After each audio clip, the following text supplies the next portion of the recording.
Ciro. Tem que fazer aqui uma explanação, pera lá um pouquinho. Ciro Gomes. Ciro Gomes. Tem que dar minha contribuição até aqui saudar a sua explanação. Como vai, Ciro?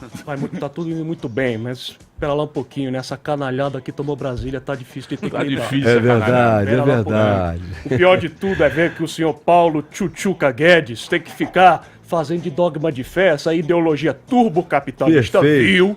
Viu que ele parou congelado nos anos 80, com aqueles manuais mofados de Chicago dele, que fica ainda usando Milton Friedman, seja lá quem for, escola austríaca. Que é isso? Que palela é essa? Ah, pera lá um pouquinho, perdoe minha digressão, pastor, porque é só você olhar para sua explanação inicial e dizer o seguinte: essa meninada negra, pobre, parda, nos grandes bolsões da miséria no Brasil, querem acessar esse padrão de felicidade através desse consumismo, esse elitismo desbragado, inculcado por uma elite dessa fração podre da plutocracia brasileira, esse baronato, que fica botando esse padrão de acesso para você ter a felicidade nesse padrão idealizado.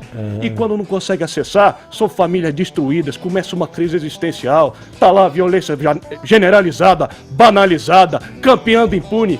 Tu acha que a meninada tá com medo de morrer? Essa é a grande questão. E não vai ser dizendo que bandido bom é bandido morto que tu vai descer que nem um anjo vingador. Vai instalar o chicote e vai solucionar o problema da segurança. Você quer muito saber o menos que, da economia. Muito bem. Não vai.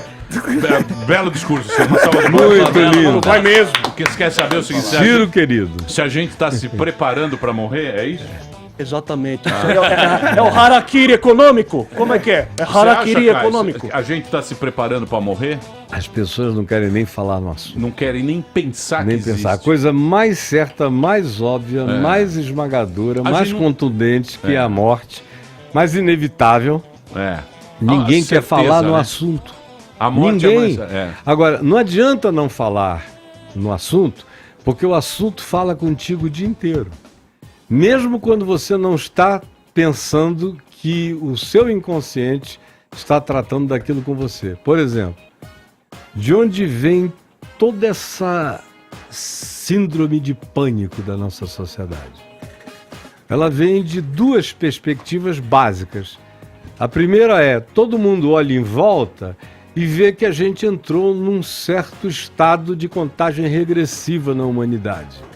Se não se fizer alguma coisa, a gente entrou numa contagem regressiva para uma coisa muito ruim adiante de nós. E todo mundo intui que ou algo é feito em favor do todo humano, ou nós vamos experimentar dias muito difíceis no Você planeta. acredita na catástrofe futura? Eu acredito que já a catástrofe está aqui. A tragédia Esses brasileira. caras estão aí. Você É a acha? tragédia Pelo amor brasileira, de Deus, Emílio. é só o que eu vejo é catástrofe.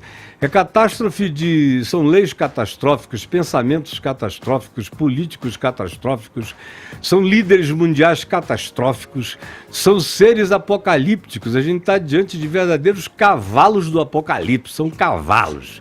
Pô, você tá muito pessimista, Cavalo. Caio. Não estou pessimista, eu sou um realista esmagador.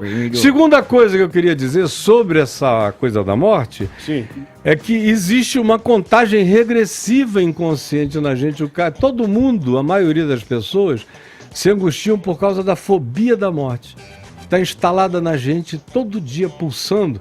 E o sujeito nem sabe por quê, que ele está numa correria desesperadora para atingimentos, para completudes de alcances, de coisas que ele precisa fazer. PowerPoint E ele não, da vida. Ele não consegue nem explicar por que ele se desespera tanto, corre tanto, se aflige tanto, vive tão ansioso. É porque tudo existe dentro de nós numa contagem regressiva. Aproveita que está acabando, aproveita que está acabando.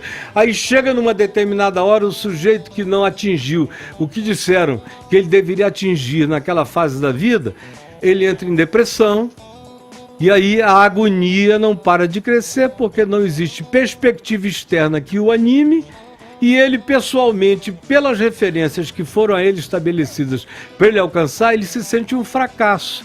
Agora, o mais dramático de tudo isso, que tem a ver com o primeiro ponto, o estado do mundo, é que o síndrome do pânico está dando em criança de 7, 8, 9 anos. Ai, que horror. Você encontra crianças de 7, 8, 9 anos com síndrome do pânico. Você vai perguntar o que é? Esse medo geral. Não sei se o pai de hoje é o pai de amanhã, se ele vai ficar. Não sei se minha mãe vai desistir de mim. Tem muita mãe desistindo de filhos hoje em dia. Você, quando está no lugar que eu estou, é o intestino grosso da humanidade. Tudo que chega ali é o pior possível que você ouve. O cara olha em volta e vê o esfacelamento geral de todas as relações amorosas. Tudo relativizado, não há nada que ele possa dizer, vai ficar aí pelo menos até morrer. O cara pode ser abandonado a qualquer momento.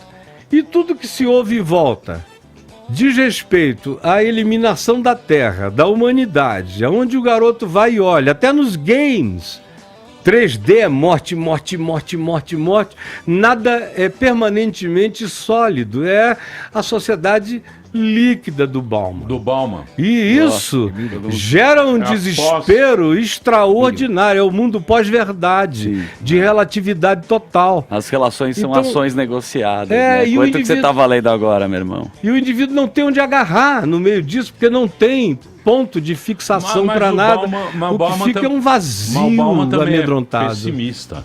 Mas olha, o Realista. pessimismo Você dele acha? Eu acho. é esmagadoramente realista.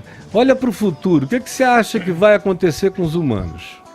O que vai acontecer? Descartável. Então, Os mas A Marina ficou preocupada. Dura 15 segundos.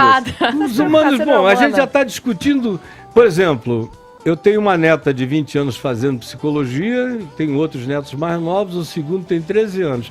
Minha conversa hoje em dia com eles é, vamos ver se o que vocês estão fazendo tem quanto tempo de durabilidade profissional ainda no mundo real. Ah, isso é muito bom. Porque tem coisas que estão acabando, vão acabar daqui a 5 anos, algumas daqui a 10 anos. Eu digo, eu estou tentando ajudar vocês a serem pertinentes na Terra. Daqui a 50 anos, vocês ainda conseguirem ter Então, mas você não um acha- significado de alguma coisa que seja meio de vida funcional para você. Uma